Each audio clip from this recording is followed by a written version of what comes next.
Kama tulivyoishia somo lililopita, ndugu wanafunzi, tulikuwa tukiangalia aina za maneno, namna ya kuzibainisha ama kuzitofautisha. Lakini leo tutafafanua aina moja moja ili tuweze kuzifahamu vizuri.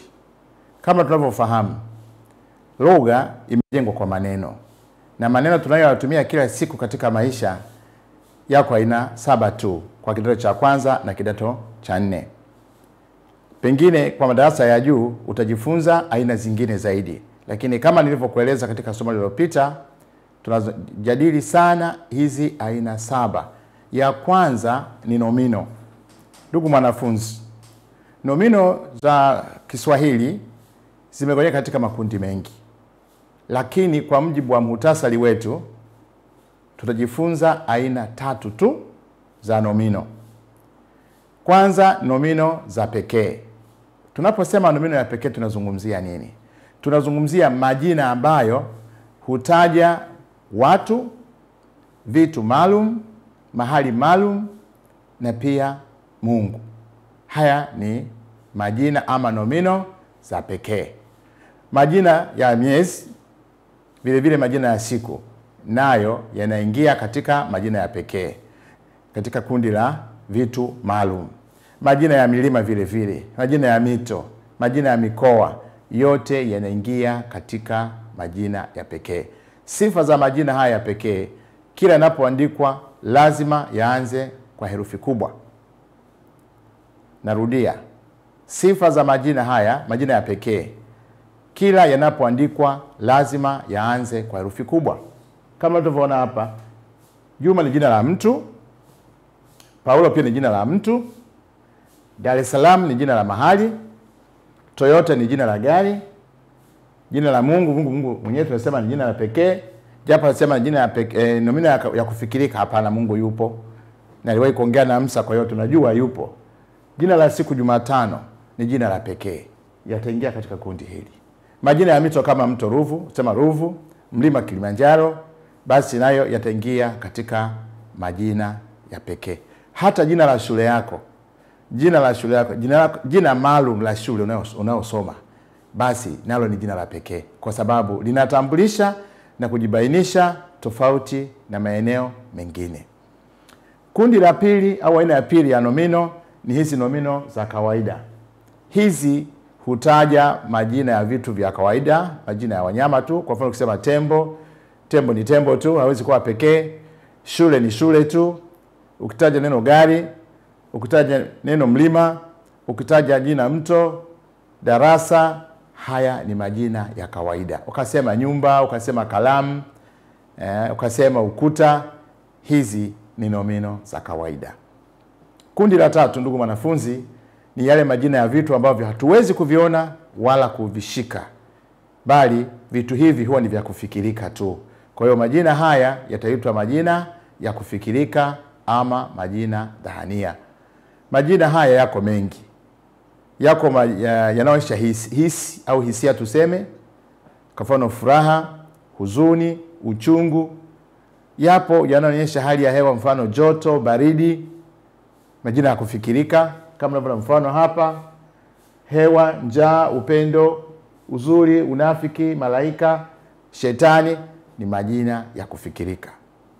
Vitu hivi hatuwezi kuviona wala kuvishika, tunajua tu kama vipo. Zingatia ndugu mwanafunzi, hapa nimekupa mfano: kuimba kwake kunavutia. Katika lugha ya Kiswahili yapo majina ambayo yanatokana na kitendo. Majina haya tunaita vitenzi jina ama vinominisho. Ikiwa moja ni kinominisho na ikiwa mengi tunaita vinominisho, kwamba kitenzi ambacho kimepachikwa ku mwanzoni kama unavyoona mfano hapa, na kikaitendesha sentensi, kikasimama mahala pa mtenda, basi kitaitwa kitenzi jina na kitafanya kazi ya nomino na kitaingia katika nomino za kufikirika ama nomino dhahania. Lakini kama nitasema anapenda kuimba, ile kuimba itakuwa ni kitenzi cha kawaida. Lakini nikisema kuimba kwake kunavutia, basi moja kwa moja hii kuimba, kwa kuwa imesimama hapa mtenda, itafanya kazi ya nomino na jina lake itakuwa ni kitenzi jina ama kinominisho. Katika kujifunza sarufi ya lugha ni muhimu kujua utaratibu na namna ya kutumia maneno katika sentensi, kwa sababu msingi wa lugha ni kujua sarufi yake, na aina za maneno nazo ziko katika utaratibu maalum ili ziweze kutupa taarifa ambayo tumekusudia.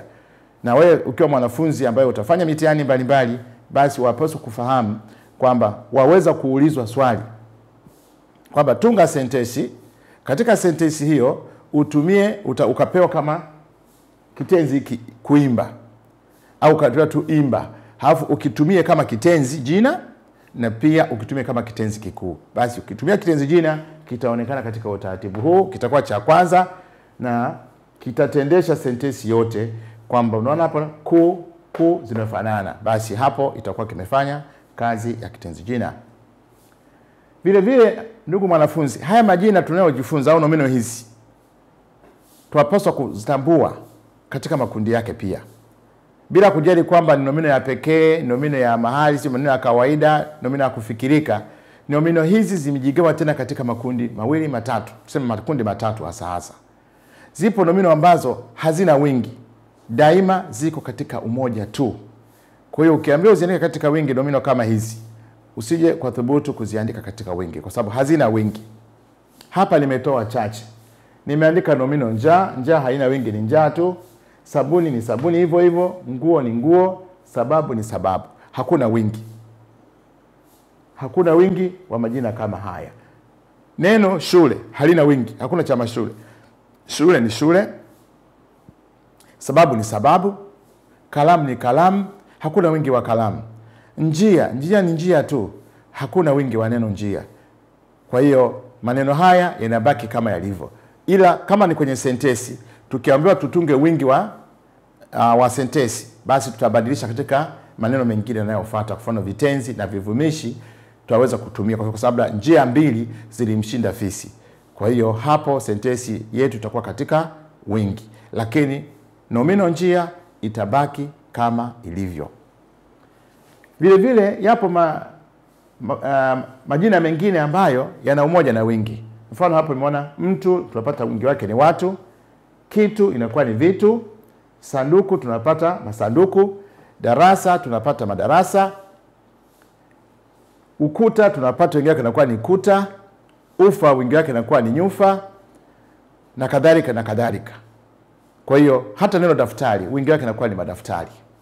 Kwa hiyo maneno haya au majina haya yanakuwa na wingi. Lakini kundi la mwisho la nomino ambazo kwa kawaida hazina umoja, jinsi zilivyo ziko katika wingi tu. Nomino kama hizi sio nyingi sana, lakini utapaswa kuzingatia katika kuzitumia kwa sababu hazina umoja.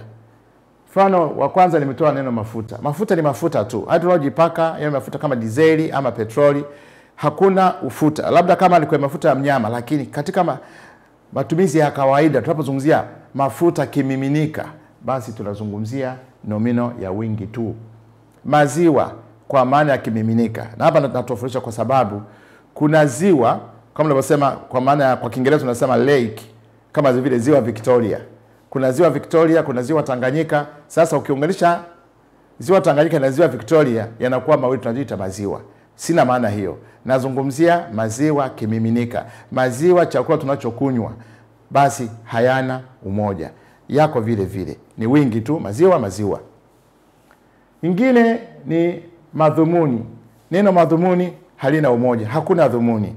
Katika matumizi potofu tunayofanya ni kwa kulazimisha kwamba tuwe na neno dhumuni. Hakuna dhumuni, ni madhumuni. Maji vile vile ni nomino ya wingi siku zote, haina umoja. Maji ni maji siku zote. Mazingira ni nomino ya wingi, nayo haina umoja. Ukisema zingira kinakuwa ni kitenzi. Zingira maana yake zunguka kitu. Lakini unapozungumzia maeneo, basi unazungumzia nomino ya wingi. Na pia neno maradhi kwa maana ya ugonjwa ni nomino ambayo haina umoja, iko katika wingi siku zote. Kwa hiyo usije ukachanganya, kwa sababu tunapoishi katika maisha ya kawaida, ukiwakosea wazazi unakuambia waombe radhi. Radhi ni kitu kingine. Hapa nazungumzia maradhi kwa maana ya ugonjwa. Kwa hiyo Maradhi ni maradhi, na neno radhi ni neno ambalo halina wingi. Nao litarudi hapa kwenye kundi la kwanza ambao kuna nomino za umoja tu. Radhi ni radhi. Ukisema maradhi umeongea kitu kingine. Ndugu mwanafunzi, katika kujifunza aina za maneno, nadhani sasa tumeona ni kwa namna gani nomino tunaweza kuzitumia vizuri katika kujifunza kwetu somo la Kiswahili. Ni muhimu tukafahamu kuwa nomino ndiye mtenda katika sentensi. Kila tungo utakayotunga wewe itakuwa na athari ya jina au nomino. Kama nomino itakuwa katika umoja, basi moja kwa moja hiyo sentensi yako yote, maneno mengine yatakayofuata katika sentensi yatakuwa katika hali ya umoja. Huu ndio utaratibu ambao tunapaswa kufahamu.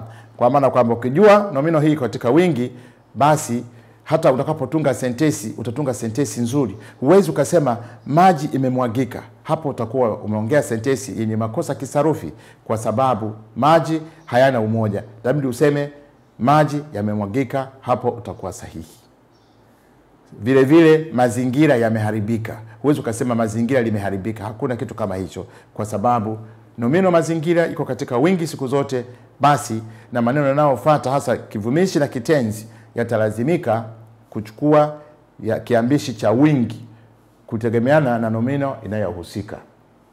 Ndugu mwanafunzi, baada ya kuwa tumeangalia aina za nomino, jinsi ambavyo tunaweza kuzifafanua, basi tuangalie kipengele cha pili na cha tatu, viwakilishi na vivumishi. Huko darasani unakosoma na mwalimu wako, mwalimu anakufundisha tofauti tofauti. Anafundisha viwakilishi peke yake na baadaye anafundisha vivumishi peke yake. Lakini kwa faida ya darasa hili na kwa mazingira ya kuweza kumsaidia mwanafunzi aweze kuona tofauti kati ya kivumishi na kiwakilishi, nimeviweka pamoja kwa njia nyepesi kabisa ambayo itakufanya wewe uweze kuelewa dhana ya haya maneno mawili, viwakilishi na vivumishi. Kwa sababu katika somo lililotangulia, wakati tunajifunza ubainishaji wa aina za maneno, tulisema maneno yanayokaa mahali pa nomino. Kwa maana nomino unapoenda likizo, maneno gani huwa yanamwakilisha? Tunaita ni viwakilishi. Na maneno ambayo yanamfafanua au yanamuelezea vizuri zaidi huyu nomino ama mbadala wake yanaitwaje? Yanaitwa vivumishi. Kwa hiyo utaona kwamba dhana hizi mbili zinaenda pamoja. Nyingine inamwakilisha huyu bosi, lakini nyingine inamuelezea huyu bosi. Kwa hiyo utaona moja kwa moja aina za viwakilishi na aina za vivumishi ni zile zile. Sasa kwa sababu lengo letu ni kukuwezesha wewe mwanafunzi uweze kuyatumia maneno haya vizuri katika lugha yako au katika somo lako la Kiswahili, na uweze kufanya mitihani yako vizuri, basi nimejaribu kupangia hapa vizuri ili tuweze kuona.